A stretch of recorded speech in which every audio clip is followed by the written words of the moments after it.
Amazing facts about Japan. अस्सलाम वालेकुम दोस्तों, चैनल हाउस ऑफ इन्फो में आपको खुश आमदीद। प्यारे दोस्तों, जापान का शुमार दुनिया के सबसे ज्यादा तरक्की याफ्ता ममालिक में होता है, क्योंकि इस कौम ने जिंदगी के मुख्तलिफ शोबा जात में अपनी बेशबहा सलाहियतों का लोहा मनवाया है। चाहे हम टेक्नोलॉजी के मैदान की बात करें या तिब्बी तहकीक की, हमें जापान का जिक्र ही सुनाई देता है। लेकिन ये तो वही बातें हैं जिससे दुनिया बखूबी वाकिफ है। इसके अलावा जापान के मुतालिक ऐसे हकायक भी हैं जिनसे बहुत कम ही लोग बाखबर हैं, और आज की वीडियो में हम यही हकायक आपके सामने रखना चाहते हैं जो यकीनन आपके होश उड़ा देंगे। याद रहे, जापान को उभरते सूरज की सरजमीन भी कहा जाता है, जिसकी बड़ी वजह यह है कि दुनिया की सबसे बड़ी कारोबारी कंपनियां टोयोटा, सुजुकी, यामाहा, सोनी और होंडा वगैरह का ताल्लुक जापान से ही है। लेकिन जापान में 98% गोद लिए जाने वाले अफराद की औसत उम्र 20 से 30 साल होती है। खास तौर पर कारोबारी हलकों में मौजूद इस सैकड़ों साल पुरानी रवायत का मकसद खानदानी कारोबार को खानदान में ही रखना होता है। अगर किसी शख्स का कोई मर्द वारिस ना हो तो वो अपने रिश्तेदारों या करीबी जाने वालों में से किसी को गोद ले लेता है या उन्हें घर दामाद बना लेता है ताकि जायदाद घर से बाहर न जाए। जापान में काम की ज्यादती से मरना एक आम बात है, और इन मरने वालों के लिए एक इस्तिलाह का रोशी इस्तेमाल की जाती है। काम की ज्यादती से मरने वालों के लवाहिकीन के लिए एक अलग से कारोशी हॉटलाइन नेटवर्क भी बनाया गया है जो उनकी आखिरी रसूमात की तैयारी करता है। यहाँ कारोशी के शिकार कुछ लोग हफ्ते में 110 घंटे या साल में 4000 घंटे से भी ज्यादा काम करते हैं, और फिर काम के दबाव की वजह से ये लोग खुदकुशी कर लेते हैं। काम की सख्ती का अंदाजा आप यहाँ से लगा लें कि कारोशी का शिकार एक नर्स को एक माह में 5 बार 32 घंटे की शिफ्टों में काम करना पड़ा, जो दिल के दौरे और इनकी जान जाने का बायस बना।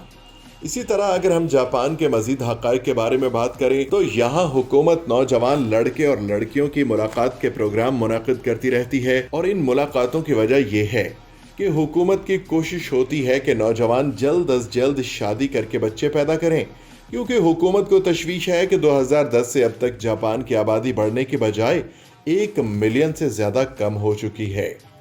दोस्तों, अगर आप जापान जाएं और लोगों की एक बड़ी तादाद को सर्जिकल मास्क पहने देखें तो घबराने की कोई बात नहीं, क्योंकि ये वबाई अमराज के फैलाव की वजह से नहीं बल्कि जापान में ये फैशन बन चुका है। और दूसरी वजह यह है कि जापानी सर्जिकल मास्क पहन के चेहरे को गर्म रखते हैं, और इस तरह इन्हें अजनबियों से भी गुफ्तगू नहीं करना पड़ती। जापान में खातीन की टॉयलेट्स में साउंड प्रिंस नामी एक डिवाइस लगी होती है जो फ्लैश में पानी भर जाने की मसनूई आवाज पैदा करती है। असल में फ्लश भर जाने की आवाज के सिवा कोई दूसरी आवाज बाहर जाने पर खातीन काफी शर्मिंदगी महसूस करती है, इसलिए खातीन के टॉयलेट्स में इस डिवाइस का इस्तेमाल किया जाता है। जापान में मुतअद्दिद ऐसी रवायत पाई जाती हैं जो बाकी दुनिया के लिए यकीनन हैरत का बायस बनती हैं, जिनमें एक ये भी है कि अक्सर जापानी शहरी दिन के बजाय हमेशा रात को सोने से पहले नहाते हैं। लेकिन अब उनके इस मुनफरिद आदत की एक इंतहाई दिलचस्प वजह भी सामने आ गई है।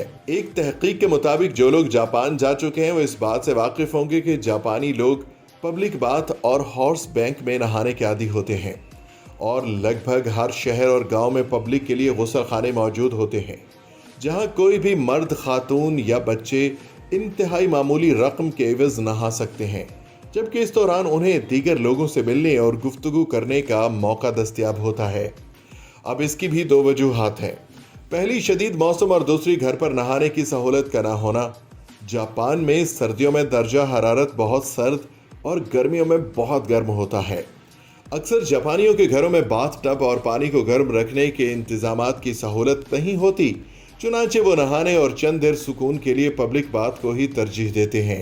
अब आप सोच सकते हैं कि पब्लिक बाथ में जाने के लिए कौन सा वक्त ज्यादा मौजू हो सकता है, और वो भी जब बाथ नहाने के साथ साथ लोगों से मिलने और गपशप लगाने और कुछ पुरसुकून वक्त भी गुजारना चाहते हों। चुनांचे जापानी काम से छुट्टी के बाद रात को पब्लिक बाथ जाते और नहाते हैं। दोस्तों, जापानियों के लिए शावर लेना और बात करना भी 2 मुख्तलिफ चीज़ें हैं। इनके लिए बात करना काफ़ी वक्त लगाकर नहाने और अच्छी तरह से बदन साफ करने को कहते हैं, जो कि सुबह के वक्त जल्दी में मुमकिन नहीं होता। लहٰजा जो जापानी सुबह जल्दी शावर लेते हैं वो भी अपनी तशफ़ी के लिए रात को पब्लिक बाथ में जाकर नहा लेते हैं। नाज़रीन गिरामी, जैसा कि आप जानते हैं कि मुख्तलिफ तहजीबों में गम के इजहार के लिए मुख्तलिफ अंदाज अपनाए जाते हैं और ख़ास तौर पर किसी फौतगी पर कुछ लोग सीना को भी करते हैं और कुछ चीखते चिल्लाते हैं। जबकि जापान में डानिया कबीले के लोग किसी के मरने पर एक अजीब अंदाज अपनाते हैं और वो ये है कि ये लोग रोते हुए न सिर्फ खाक और धुआं अपने चेहरे और सर पे मलते हैं बल्कि अपने हाथों की उंगलियां ही काट देते हैं। इस कबीले के लोगों का कहना है कि अगर मरने वाला एक कमज़ोर दिल का शख्स हो तो उसे अगले जहान की मुश्किलात सहने और ताकतवर बनाने के लिए ख़ानदान के लोग अपनी उंगलियां काट कर कुर्बानी देते हैं ताकि मरने वाले शख्स की रूह को आसानी मिले। इसलिए मरहूम की करीबी रिश्तेदार खातीन अपनी उंगलियों के ऊपर वाले किनारे काट देती हैं। उंगलियां काटने से पहले उंगलियों की पोरों को 30 मिनट के लिए बांध दिया जाता है और फिर काटने के बाद उंगलियों के कटे हुए पोरों को खोने के लिए रख दिया जाता है और बाद में एक खास जगह पर दफना दिया जाता है। डानिया कबीले के लोगों का कहना है कि उंगलियां काटने पर जो दर्द और तकलीफ महसूस होती है वो दर्द दरअसल किसी प्यारे के बिछड़ने के गम का इजहार है।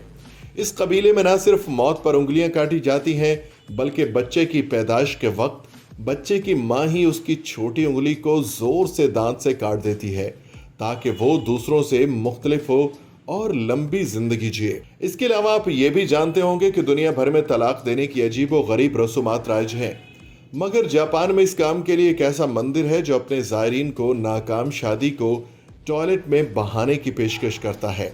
जापान के सूबा गोर्नामे में मंटोकोजी टेम्पल अज़दवाजी ताल्लुकात से छुटकारा हासिल करने वाले जोड़ों को एक कागज पर तमाम गिले शिकवे लिखने और तलाक की वजूहात बयान करने का मौका फराहम करता है, जिसे बाद में फ्लश में बहा दिया जाता है और इस जोड़े के दरमियान वो ताल्लुक हमेशा हमेशा के लिए ख़त्म हो जाता है। पूरी दुनिया की तरह जापान में भी नया साल ख़ास अंदाज में मनाया जाता है, मगर यहाँ के पौधों की नज़र में अपना कैलेंडर अहम है। जबकि बहुत से जापानी साल को जानवरों के हिसाब से मनाते हैं, जैसा कि 2014 के साल का जानवर घोड़ा है। ये लोग इस मौका पर मंदिरों में जाते हैं और उनकी घंटियां 108 बार बजाते हैं। इसके अलावा अहले जापान नए साल की आमद के मौका पर अपने घरों की सफाई का भी खास एहतमाम करते हैं। इनकी एक बात बहुत अच्छी है और वो ये है कि यहाँ के लोग गुज़श्ता साल के झगड़े और तनाज़ात इस मौका पर ख़त्म कर देते हैं ताकि नए साल में बिल्कुल नया और ताज़ा अंदाज से दाखिल हो जाए और ये साल झगड़ों और इख्तिलाफात से खाली शुरू हो। इस तरह से इनका मुल्क तनाज़ात से पाक हो जाता है। प्यारे दोस्तों, ये तो आप जानते होंगे कि चीन और जापान में लोग खाने के लिए चॉपस्टिक्स का इस्तेमाल करते हैं, मगर आपको ये जानकर हैरानी होगी कि अगर कोई इसके बगैर खाना खाए तो वो बुरा समझा जाता है। यानी जापान में चॉपस्टिक्स के साथ तमीज से खाना लाजमी है। इस तरह जापान में ये बात भी कुछ अजीब मालूम होती है कि रेस्टोरेंट में खाना खाने के बाद टिप देना सख्ती से मना है और टिप देने को जुर्म के बराबर समझा जाता है, चाहे कोई अपनी खुशी से ही ऐसा क्यों ना करना चाहे। जापान की एक दिलचस्प बात यह भी है कि वहाँ की सड़कों पर ना ही आपको कचरा नजर आएगा और ना ही कोई कूड़ादान। वहाँ के लोगों के लिए हुक्म है कि अगर आपके पास कोई कचरा है तो अपने बैग या अपनी जेब में रखें और फिर घर जाकर अपने कूड़ादान में डाल दें, जो कि यकीनन सबसे अच्छा इक़दाम है। जी तो हाउस ऑफ इन्फो के प्यारे प्यारे दोस्तों, ये थी आज की इंटरेस्टिंग वीडियो कैसी लगी कमेंट करके हमें ज़रूर बताइएगा। इंशाल्लाह आपसे मुलाकात होती है अगली इंटरेस्टिंग वीडियो में। तब तक अपना, अपने प्यारों का, अपने इर्द गिर्द के लोगों का बहुत सारा ख्याल रखिए। अल्लाह निगहबान।